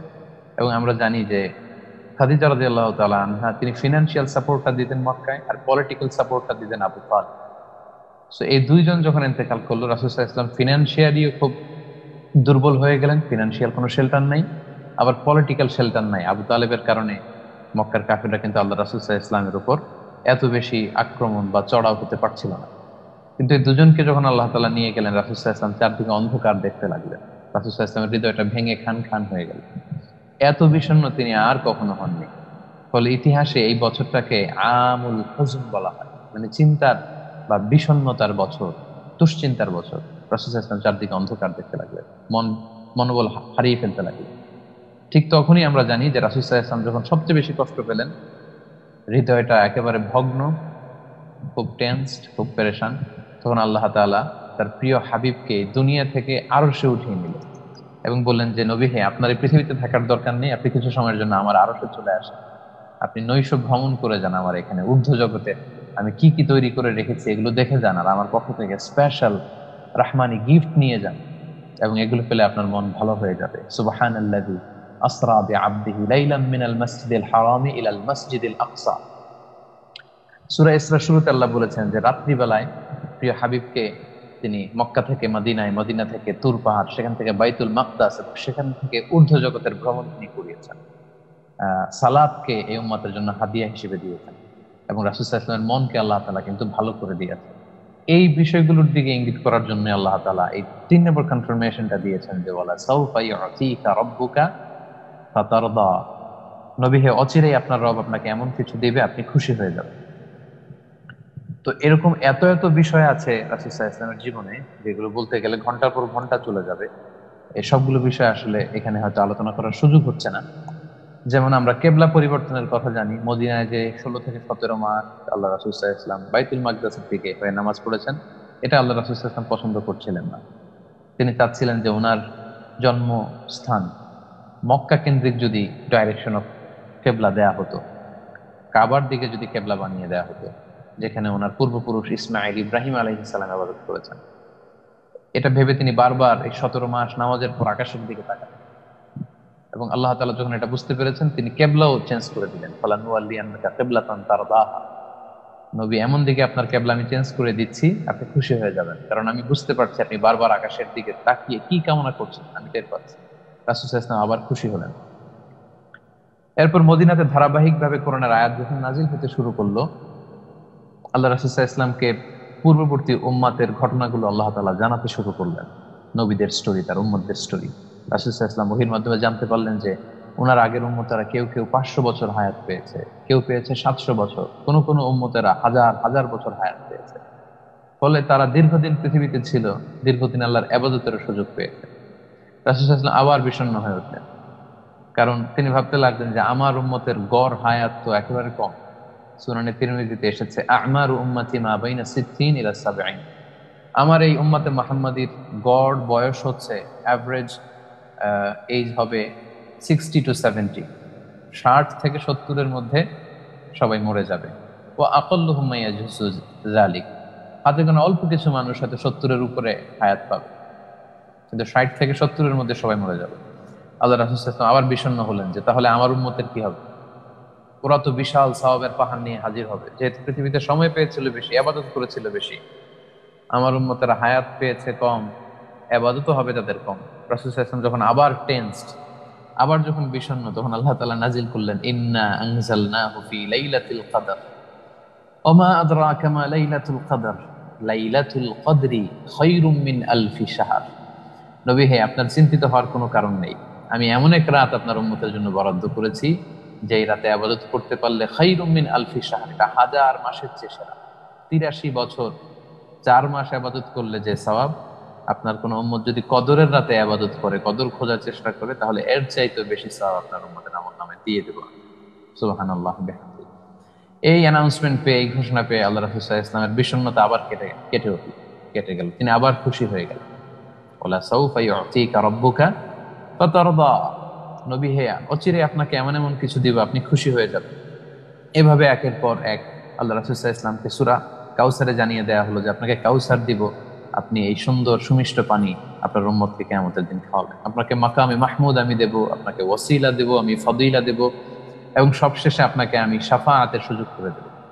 আল্লাহ রাসূল সাল্লাল্লাহু আলাইহি সাল্লাম কিয়ামতের ময়দানে মাকামে মাহমুদের সিজদায় পড়ে কাঁদবেন। আমরা এই লম্বা হাদিসের কথা জানি যে সব নবীরা বলবে ইয়া নাফসি ইয়া নাফসি, আল্লাহ আপনি আমাকে বাঁচান এই কঠিন। কিন্তু আল্লাহ রাসূল সাল্লাল্লাহু আলাইহি ওয়াসাল্লাম আমাদের জন্য তখন কাঁদতে থাকবেন।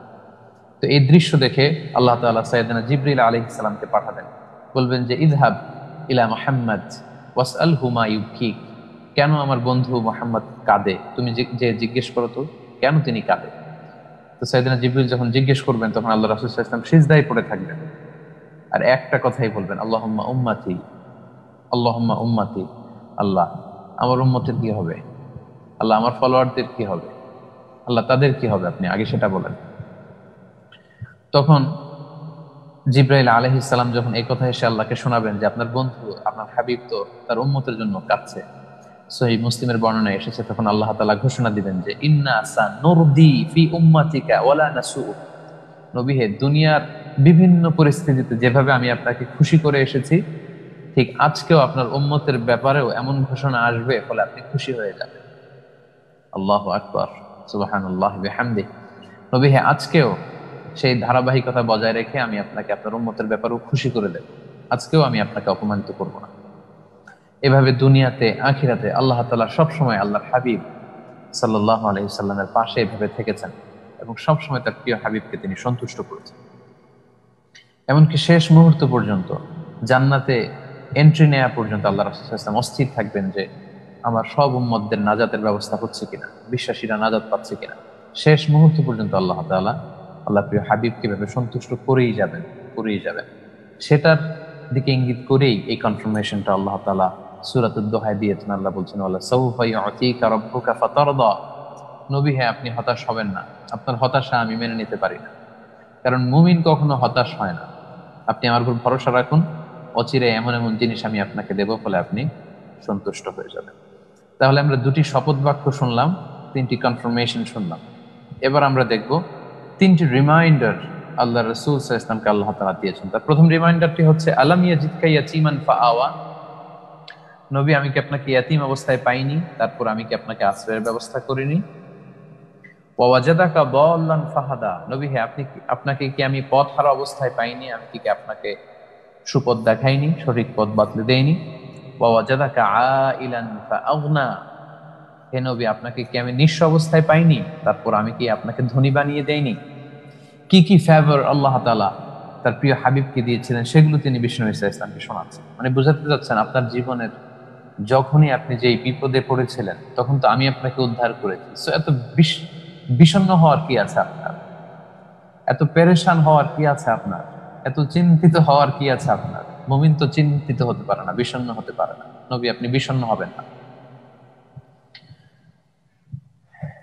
আমরা জানি যে যারা মনোবিজ্ঞানী, সাইকিয়াট্রিস্ট যাদেরকে বলে, যা সাইকোলজিস্ট, তাদের কাছে যখন পেশেন্টরা যায়, তারা যখন আপসেট থাকে বা ফ্রাস্ট্রেটেড থাকে, তখন তারা তাদের জীবনে কি কি অ্যাচিভমেন্ট করেছিল এগুলোর ব্যাপারে সাইকিয়াট্রিস্টরা জিজ্ঞেস করে যে আপনার প্রথম চাকরি আপনি কবে পেয়েছিলেন, আপনার বিয়ে হয়েছিল কোন সালে, গ্রাজুয়েশন করেছিলেন কবে, আপনার এই অ্যাচিভমেন্টটা কবে হয়েছিল। মানুষ যখন তার স্মৃতিতে হারিয়ে যায় এবং স্মৃতির এই ভালো ভালো অ্যাচিভমেন্টগুলো, সুখকর সময়গুলো যখন মানুষ স্মরণ করে, তখন সে ভেতর থেকে খুব ভালো ফিল করে। তো এই যে ফেভারগুলো আল্লাহ তাআলা বিষ্ণুনবীকে স্মরণ করিয়ে দিয়ে বিষ্ণুনবীর মন ভালো করতে চাচ্ছেন, হৃদয়টাকে আরো চাঙ্গা করতে চাচ্ছেন যে নবী ওই যে বিপদে পড়েছিলেন তখন তো আপনার উদ্ধারের ব্যবস্থা হয়েছে, যখন আপনি নিঃস্ব ছিলেন আপনাকে আমি সাপোর্ট করেছি। সো আপনার টেনসড হওয়ার কোনো কারণ নেই। এভাবে সাপোর্টের ধারাবাহিকতা আপনার জন্য অব্যাহত থাকবে। আপনাকে কি আমি ইয়াতীম পাইনি, ফলে আপনাকে কি আমি আশ্রয় দেইনি, এটা হচ্ছে ফার্স্ট রিমাইন্ডার। নবী আপনি সেটা স্মরণ করুন। ওই সময় যখন যেমনি ভাবে আমি আপনার সাথে ছিলাম, এখনো আমি আপনার সাথে আছি। আমাদের জন্য শিক্ষা হচ্ছে আমাদের নবীকে হেল্প করার জন্য আল্লাহ তাআলা যেমনি সবসময় সাথে ছিলেন, আমরা যারা বিশ্বাসী, প্রিয় নবী সাল্লাল্লাহু আলাইহি ওয়াসাল্লামের ফলোয়ার, আমরাও বিপদে পড়লে, আমরাও যদি হতাশ হয়ে যায়, আমাদের সাহায্য করার জন্য আল্লাহ তাআলা ঠিক তেমনি ভাবে আমাদের সাথে আছেন। আমরা জানি যে আল্লাহ রাসূল সাল্লাল্লাহু আলাইহি ওয়াসাল্লাম তিনি যখন মায়ের পেটে ছিলেন তখনই তিনি বাবা হারা হন। 6 বছর বয়সে তিনি তার মাকে হারান। দাদা আব্দুল মুত্তালিবের কাছে লালিত পালিত হতে লাগলেন। তার বয়স যখন 8 বছর তখন দাদাকে তিনি হারান। তারপরে চাচার কাছে, আবু তালেবের কাছে তিনি লালিত পালিত হতে লাগলেন। তো এই যে একের পর এক লালন পালনের ব্যবস্থা কিন্তু আল্লাহ তাআলা বিষ্ণু ঈসা ইসলামের জন্য করে দিয়েছিলেন, সেটা তিনি বললেন। দ্বিতীয় রিমাইন্ডার আল্লাহ তাআলা বলেন ওয়াজাদাকা দাল্লান ফাহাদা, নবী আপনাকে কি আমি পথ হারা অবস্থায় পাইনি, তখন কি আমি আপনাকে পথ দেখাইনি। দল্লুন শব্দের অনেকগুলো অর্থ হয়। একটা অর্থ হয় পথভ্রষ্ট বা গোমরাহ। আল্লাহ রাসূল সাল্লাল্লাহু আলাইহি ওয়াসাল্লামের জন্য কখনো এই অর্থকে গ্রহণ করা যাবে না। আল্লাহ রাসূল সাল্লাল্লাহু আলাইহি ওয়াসাল্লাম কখনোই গোমরাহ ছিলেন না, পথভ্রষ্ট ছিলেন। এক্ষেত্রে অর্থ করতে হবে যে নবী আপনাকে কি আমি পথ হারা অবস্থায় পাইনি, অর্থাৎ আপনাকে এমন অবস্থায় আমি পেয়েছিলাম আপনি পথ খুঁজছিলেন। You are searching the right way, then I guided you to the right sense of direction. আপনি সঠিক পথ কোনটা এটা খুঁজছিলেন, তখন আমি আপনাকে সঠিক পথ দেখিয়ে দিয়েছি। অর্থাৎ অবস্থাটা অনেকটা এমন যে একজন তার ডেস্টিনেশনে যাওয়ার জন্য একটা জায়গায় এসে কনফিউজড হয়ে গেলেন যে 4টা ওয়ে, এদিকে একটা রাস্তা গিয়েছে, এদিকে একটা, এদিকে একটা, কোনটায় তিনি যাবেন, তিনি পথ খুঁজছিলেন। ঠিক তখনই তাকে দেখিয়ে দেয়া হলো এগুলো না, তোমার রাস্তা হচ্ছে এটা। রাসূল সাল্লাল্লাহু আলাইহি ওয়াসাল্লামের অবস্থাটা এমন ছিল, তিনি অফিসিয়ালি ওহী রিসিভ করার আগেও তিনি সবসময় সত্যান্বেষী ছিলেন। সঠিক পথ কোনটা এটা খোঁজার জন্য তিনি খুব চেষ্টা করতেন, সঠিক পথের জন্য, সঠিক দিশা মানুষকে দেবার জন্য। ঠিক তখনই আল্লাহ তাআলার গাইডেন্স এসে রাসূল সাল্লাল্লাহু আলাইহি ওয়াসাল্লামকে ধন্য করলো এবং রাসূল সাল্লাল্লাহু আলাইহি ওয়াসাল্লামকে সঠিক পথ দেখানো হলো যে এটা, দিস ইজ দ্য ওয়ে, এটা হচ্ছে আপনার পথ, এই পথে আপনি মানুষকে ডাকুন এবং এই পথে ডাকলেই তারা সুপথে ফিরে আসবে, তাদের মুক্তি নিশ্চিত হবে। তাহলে অর্থটা এমন যে আপনি পথ হারা ছিলেন, আমি আপনাকে পথ দেখিয়েছি। আপনি পথ খুঁজছিলেন, আমি আপনাকে পথ দেখিয়েছি।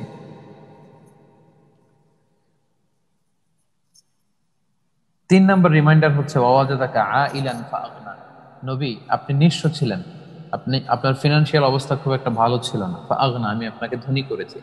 তাফসিরে এসেছে ফাআগনা বিখাদিজা, খাদিজা রাদিয়াল্লাহু তাআলা আনহার মাধ্যমে আল্লাহ তাআলা বিষ্ণু ঈসা ইসলামের আর্থিক সংকটকে দূর করে দিয়েছেন বা কাটিয়ে দিয়েছেন। যেটা আমরা আগে বলেছি যে মক্কায় রাসূল সাল্লাল্লাহু আলাইহি ওয়াসাল্লামের ফিনান্সিয়াল সাপোর্ট দিতেন খাদিজা রাদিয়াল্লাহু তাআলা আনহা, আর পলিটিক্যাল সাপোর্টটা দিতেন ওনার চাচা আবু তালেব। তো এই তিনটা রিমাইন্ডার আল্লাহর হাবিব সাল্লাল্লাহু আলাইহি ইসলামকে আল্লাহ তাআলা স্মরণ করিয়ে দিলেন যে নবী আপনি স্মরণ করুন আপনার সেই ছোটবেলার শৈশবকালের ইয়াতীম অবস্থা যখন আমি আপনাকে লালন পালনের ব্যবস্থা করেছি। স্মরণ করুন সেই সময়ের কথা যখন আপনি কোন পথে যাবেন পথ খুঁজছিলেন, আমি আপনাকে পথ দেখিয়ে দিয়েছি। স্মরণ করুন সেই অবস্থার কথা যখন আপনি আর্থিকভাবে খুব একটা সচ্ছল ছিলেন না, খাদিজার সাথে বিবাহের ব্যবস্থা করে দিয়ে আমি সেই সচ্ছলতার বন্দোবস্ত করে দিয়েছি। এই তিনটি রিমাইন্ডার যখন তিনি দিয়ে সারলেন, সবশেষে আল্লাহ তাআলা এবার রাসূল সাল্লাল্লাহু আলাইহি ওয়াসাল্লামকে তিনটি ওয়ার্ক প্ল্যান দিবেন, কর্মসূচি ঘোষণা করবেন যে যেহেতু আমি সবসময় আপনার সাথে ছিলাম, আপনার পাশে ছিলাম, বিপদে আপনাকে সাপোর্ট করেছি, এবার আপনি পৃথিবীতে কি করবেন, আপনার কর্মসূচি কি হবে সেটি জেনে। প্রথম কর্মসূচি হচ্ছে ফাআম্মাল ইয়াতীমা ফালা তাকহার, নবী হে এতিমকে আপনি তাড়িয়ে দিবেন না, এতিমকে তাড়িয়ে দিবেন না, কারণ আপনি নিজেই তো ইয়াতীম ছিলেন। যারা ইয়াতীম তাদের দুঃখ কষ্ট, বাবা হারা হওয়া, মা হারা হওয়া, শৈশবে বাবা মাকে কাছে না পাওয়া, এটা যে কত যন্ত্রণা, এটা তো আপনাকে নতুন করে বুঝিয়ে দেওয়ার কিছু নেই, আপনি নিজেই তো এর মধ্য দিয়ে বড় হয়েছেন। সো এতিমকে আপনি তাড়িয়ে দিবেন না, বরং আপনি হবেন এতিমের বন্ধু। এজন্য রাসূল সাল্লাল্লাহু আলাইহি ওয়াসাল্লাম সব সময় এতিমদের লালন পালনের কথাটা সব সময় বলতেন, এবং তিনি বলতেন আনা ওয়া কাফিলুল ইয়াতীমি কাহাতাইন, এই দুই আঙ্গুল উঁচু করে তিনি বলতেন আমি এবং এতিমের রক্ষণাবেক্ষণকারী এইভাবে থাকবো। অর্থাৎ এই আঙ্গুল থেকে এই আঙ্গুলের মাঝখানে যেমনি তেমন কোনো গ্যাপ নেই, এটা খুবই কাছাকাছি দুটো আঙ্গুল। আল্লাহ রাসূল সাল্লাল্লাহু আলাইহি ওয়াসাল্লাম বললেন যে কিয়ামতের মাঠে জান্নাতে আমি এবং এতিমের রক্ষণাবেক্ষণকারী এইভাবে কাছাকাছি একসাথে থাকবে, আমার প্রতিবেশী হবে তারা যারা এতিমকে রক্ষণাবেক্ষণ করেছে। এবং আল্লাহ তাআলা বলছেন যারা এতিমকে ঘাড় ধাক্কা দিয়ে তাড়িয়ে দেয় তারা আসলে দ্বীনকে অস্বীকার করে। আরাআইতাল্লাযী ইউকাযযিবু বিদ্দীন ফাযালিকাল্লাযী ইয়াদউল ইয়াতীম, তারা দ্বীনের অস্বীকারী, দ্বীনকে অস্বীকার করে এবং তারা এতিমকে ঘাড় ধাক্কা দিয়ে বের করে দেয়। তাই বিশ্বাসীদের বৈশিষ্ট্য হচ্ছে যারা ইয়েতিম সবসময় তাদেরকে সাপোর্ট করা, এবং আল্লাহ রাসূল সাল্লাল্লাহু আলাইহি ওয়াসাল্লাম সবসময় ইয়েতিমদেরকে তিনি সাপোর্ট করে যেতেন। এক সাহাবী এসে আল্লাহ রাসূল সাল্লাল্লাহু আলাইহি ওয়াসাল্লামকে বললেন, ইয়া রাসূলুল্লাহ ইশতাকি কসওয়াতাল কলব, বললেন যে হে আল্লাহ রাসূল আমার হৃদয়টা বড্ড শক্ত, আমার হৃদয় খুব কঠিন হৃদয়ের অধিকারী, কি করে আমার হৃদয়টাকে আমি নরম করতে পারি? আল্লাহ রাসূল সাল্লাল্লাহু আলাইহি ওয়াসাল্লাম বললেন যে ইরহামিল ইয়াতীম, তুমি ইয়েতিমদের প্রতি সদয় হও, ওমসাহ রাসাহ, এতিমের মাথায় হাত বুলিয়ে দাও, ও আতঈমহু মিন তাআমিক, তোমার খাবার থেকে তুমি এতিমকে খাবার খাওয়াও, ইয়ালিনু কলবুক, দেখবে তোমার হৃদয়টা নরম হয়ে যাবে, তুদরাকা হাজাতুক, তোমার চাহিদা পূরণ হয়ে যাবে। তাহলে এতিমের প্রতি যারা সদয় হয়, কোমল হয়, এদের হৃদয়কে আল্লাহ নরম করে দেয়। কিন্তু আমাদের সমাজে আমরা প্রায় শুনি যে এতিমের সম্পদকে ভক্ষণ করা হচ্ছে, অন্যায়ভাবে লুণ্ঠন করা হচ্ছে, এতিমের সম্পদ মেরে দেয়া হচ্ছে। এটা অনেক বড় একটা কবিরা গুনাহ। আকলু আমওয়ালিল ইয়াতামা যুলমান, অন্যায়ভাবে এতিমের সম্পদকে খাওয়াকে আল্লাহ তাআলা সূরা নিসার ভেতরে আগুন পেটের ভেতরে ঢোকাবার সাথে উপমা দিয়েছেন। ইন্নাল্লাযীনা ইয়াকুলুনা আমওয়ালাল ইয়াতামা যুলমান ইন্নামা ইয়াকুলুনা ফি বুতুনিহিম নারা ওয়া সায়াসলাউনা সাঈরা, যারা অন্যায়ভাবে এতিমের সম্পদ মেরে দেয় এরা এতিমের সম্পদ খায়নি, আগুন খেয়েছে, আগুন। তারা পেটের ভেতরে জাহান্নামের আগুন ঢুকিয়েছে, ওই আগুনেই থাকবে তারা চিরকাল। বিষ্ণু সাল্লাল্লাহু আলাইহি ওয়াসাল্লামকে প্রথম কর্মসূচি দিলেন এতিমকে তাড়িয়ে দিও না, অর্থাৎ সুবিধা বঞ্চিত যারা অসহায়, নবী আপনি হবেন অসহায়দের সহায়, এটা আপনার প্রথম কর্মসূচি। মানবতা যেখানে বিপন্ন সেখানে আপনি বীর সেনানী হয়ে দাঁড়াবেন। যারা অত্যাচারিত, যারা মজলুম, যারা সুবিধা বঞ্চিত, আপনি হবেন তাদের সহায়। এটা হচ্ছে first work plan. Second work plan হচ্ছে ওয়াম্মা সাইলা ফালা তানহার, নবী হে আপনি সাইলকে ধমক দেবেন না। সাইল মানে ফরিয়াদি, এটা ফকির হতে পারে, এটা মিসকিন হতে পারে, এটা গরিব হতে পারে, এ জাতীয় অসহায় মানুষকে আপনি তাড়িয়ে দেবেন না, বরং তাদেরকে আপনি সহযোগিতা করুন। সাইল যারা মানুষের কাছে চেয়ে বেড়ায় তাদেরকে আপনি সাপোর্ট করুন, তাদেরকে আপনি দান করুন। কারণ হাদিসে এসেছে যে আল ইয়াদুল উলিয়া খায়রুম মিনাল ইয়াদিস সুফলা, উপরের হাত নিচের হাতের চেয়ে উত্তম। উপরের হাত মানে যে হাত দেয়, আর নিচের হাত হচ্ছে যে হাত নেয়। ইসলাম আমাদেরকে শিখিয়েছে যে নিচের হাতের চেয়ে উপরের হাত বেশি উত্তম, আমরা যেন দান করতে পারি বেশি বেশি। এই দানের কথাটাই বেসিকলি আল্লাহ তাআলা এখানে আমাদেরকে এই মেসেজটাই দিতে চেয়েছেন যে আমরা যেন আমাদের হেল্পিং হ্যান্ড যেন সবসময় আমাদের হাতকে যেন আমরা প্রসারিত করি, আমরা যেন দান করি এবং কিয়ামতের ময়দানে 7 শ্রেণীর ব্যক্তিকে আল্লাহ তাআলা আরশের নিচে ছায়া দিবেন। এর মধ্যে এক শ্রেণী হচ্ছে যারা লুকিয়ে লুকিয়ে মানুষের ঘরে ঘরে দিয়ে আসতো। নবী হে, আপনি ধমক দেবেন না কখনো কোনো ফরিয়াদিকে। আমরা যদি কখনো কোনো ফরিয়াদিকে বা কোনো নিডি মানুষকে দিতে না পারি, আমরা যেন তার সাথে মানে খারাপ ব্যবহার না করি। কারণ আমাকে হয়তো আল্লাহ ধনী বানিয়েছে আর তাকে গরিব বানিয়ে আমার দ্বারস্থ করেছে। যে আল্লাহ তাআলা তাকে গরিব বানিয়ে আমার কাছে পাঠালো, ওই আল্লাহ চাইলে তাকে ধনী বানিয়ে আমাকে গরিব বানিয়ে তার দরজায় নিতে পারত। আর সেটা করতে আল্লাহর 1 সেকেন্ডের বেশি সময় লাগে না। যে কোনো মুহূর্তে তিনি এই ঘটনা ঘটিয়ে যেতে পারেন। তাই আমি যে ধনী হয়েছি বা আমরা যারা বিত্তশালী হয়েছে, এটা আল্লাহর বড় ব্লেসিংস। আমরা যেন এটার জন্য শুকরিয়া করি এবং আমরা যেন যাকাত দেই, আমরা যেন আমাদের সম্পদ থেকে যাকাত দেই এবং মানুষকে দান করি, সাদাকা করি, চ্যারিটি করি। কেউ আমার কাছে চাইলে কখনো যেন আমরা তাদের সাথে রুড বিহেভ না করি, তাদেরকে যেন তাড়িয়ে না দেই, সেটা আল্লাহ বললেন ফালাতান। দেখুন, এখানে কিন্তু সোশিও ইকোনমিক জাস্টিসের কথাটা তুলে উঠে এসেছে, যে আর্থসামাজিক যে ন্যায় বিচার, তারা সুবিধা বঞ্চিত, নবী আপনি সবসময় তাদের সাথে থাকেন, তাদেরকে সাপোর্ট করেন, তাদেরকে নিয়ে ভাবেন। সবশেষে যে ওয়ার্ক প্ল্যানটা আল্লাহ দিলেন, ওয়া আম্মা বিনিআমাতি রাব্বিকা ফাহাদ্দিস। নবী হে, যে নেয়ামত, আমি নেয়ামতের বাড়িধারা আপনাকে দিয়েছি, এটার বর্ণনা আপনি করেন, আমার নেয়ামতের শুকরিয়া করেন এবং এটার বর্ণনা করেন।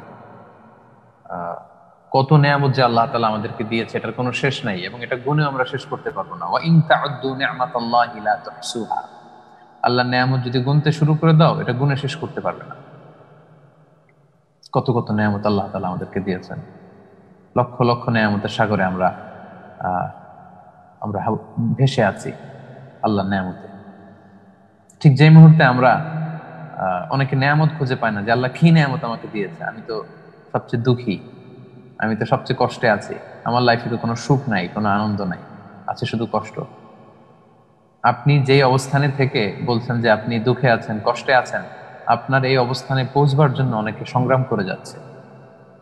আপনি যেই পজিশনটা হোল্ড করে অসুখী,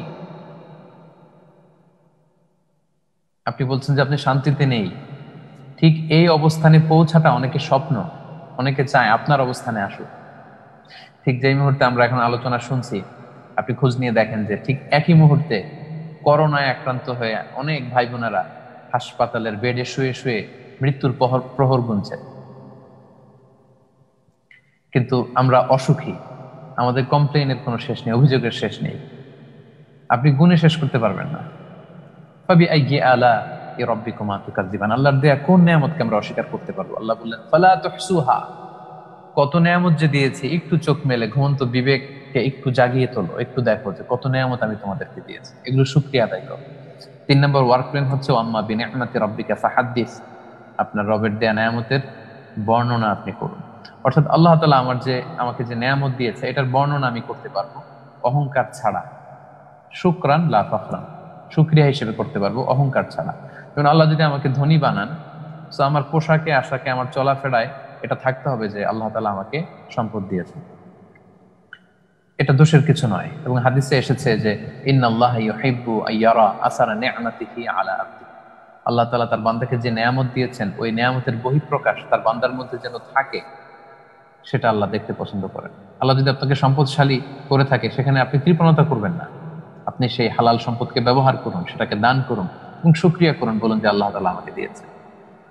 আল্লাহ যদি আপনাকে সুসন্তান দিয়ে থাকে, আপনি শুকরিয়া করুন, বলুন যে আলহামদুলিল্লাহ, আল্লাহ আমাকে নেককার 2টি ছেলে দিয়েছে, মেয়ে দিয়েছে, নেককার স্ত্রী দিয়েছে, আল্লাহ তাআলা আমাকে এই সম্পদ দিয়েছে, বাড়ি দিয়েছে, গাড়ি দিয়েছে, আলহামদুলিল্লাহ। এগুলো বলে আপনি শুকরিয়া আদায় করুন, এগুলো বর্ণনা করাতে দোষের কিছু নেই। তাহলে সর্বশেষ ওয়ার্ক প্ল্যান হচ্ছে, নবী আপনি যে নেয়ামত আল্লাহ তাআলা আপনাকে দিয়েছে, সেটার ঘোষণা আপনি দান করুন। তাহলে সম্মানিত সুধী, এই সূরাতে আমরা 2টি শপথ বাক্য শুনলাম, 3টি কনফার্মেশন শুনলাম বিষ্ণু ইসা ইসলামের জন্য, 3টি রিমাইন্ডার শুনলাম এবং সবশেষে 3টি ওয়ার্ক প্ল্যান শুনলাম। তাহলে খুব সহজে আমরা বলতে পারি যে এই সূরা থেকে আমাদের জন্য যে লেসন, প্রথম লেসন হচ্ছে, আমরা বলতে পারি যে আল্লাহ তাআলা আমাদেরকে জানাতে চেয়েছেন যে নেভার লুজ হোপ, তোমরা কখনো নিরাশ হবে না, হতাশ হবে না। কারণ মুমিন কখনো হতাশ হয় না, কখনো হতাশ হয় না। সূরা ইউসুফ আল্লাহ তাআলা বলছেন লা তাইয়াসু মির রাহিল্লাহ ইন্নাহু লা ইয়াইয়াসু মির রাহিল্লাহি ইল্লাল কওমুল কাফিরুন। তোমরা আল্লাহর রহমত থেকে নিরাশ হয় না, কাফের ছাড়া অন্য কেউ আল্লাহর রহমত থেকে নিরাশ হয় না। মুমিন কখনো নিরাশ হয় না, হতাশ হয় না। হাল ছেড়ে দেয় না, মুমিন ভরসা রাখে আল্লাহর উপর। যে কোনো পরিস্থিতিতেই মুমিন এটা বিশ্বাস করে যে আল্লাহর রহমত, আল্লাহর বরকত, আল্লাহর সাহায্য আমার জন্য আছে এবং সেটা পেয়ে আমি ধন্য হব এবং আমার হতাশা কাটবে। তাই আমরা কখনো হতাশ হব না প্রিয় দিনী ভাই এবং বোনেরা। যে কোনো পরিস্থিতি থাকি না কেন আমরা নিরাশ হব না, কারণ হতাশা কখনো ভালো কিছু নিয়ে আসে না। হতাশা আপনার বিপদকে আরো বাড়াবে, বরং আমরা ভরসা রাখবো আল্লাহর উপর। 2 নম্বর শিক্ষা হচ্ছে যে we have to be kind to others. আমাদের কাইন্ড হতে হবে অন্যদের প্রতি, যেটা আল্লাহ রাসূল সাল্লাল্লাহু আলাইহি ওয়াসাল্লামকে আল্লাহ জানিয়েছেন যে ইয়াতীমদের প্রতি সদয় হন, দরিদ্রদের প্রতি সদয় হন, আমাদের সাহায্যের হাত যেন আমরা তাদের জন্য পারি। আর 3 নম্বর শিক্ষা হচ্ছে যে আল্লাহ যে নেয়ামত আমাদেরকে দিয়েছেন আমরা যেন সেটার ব্যাপারে গ্রেটফুল থাকি, আমরা যেন সবসময় আল্লাহর প্রশংসা বেশি বেশি করি। আল্লাহ তাআলা আমাদের সবাইকে কথাগুলো বুঝবার ও আমল করার তৌফিক দান করুক। হাযা মা ইনদি ওয়াল ইলমু ইনদাল্লাহ আলাইহি তাওয়াক্কালতু ওয়া ইলাইহি উনীব। এখানেই সূরাতুদ দুহার সংক্ষিপ্ত আলোচনা বা তাফসীর আমরা শেষ করতে যাচ্ছি। আল্লাহ তাআলা আমাদের সবাইকে কথাগুলো বুঝবার ও আমল করবার তৌফিক দান করুক। আসসালামু আলাইকুম ওয়া রাহমাতুল্লাহি ওয়া বারাকাতুহু।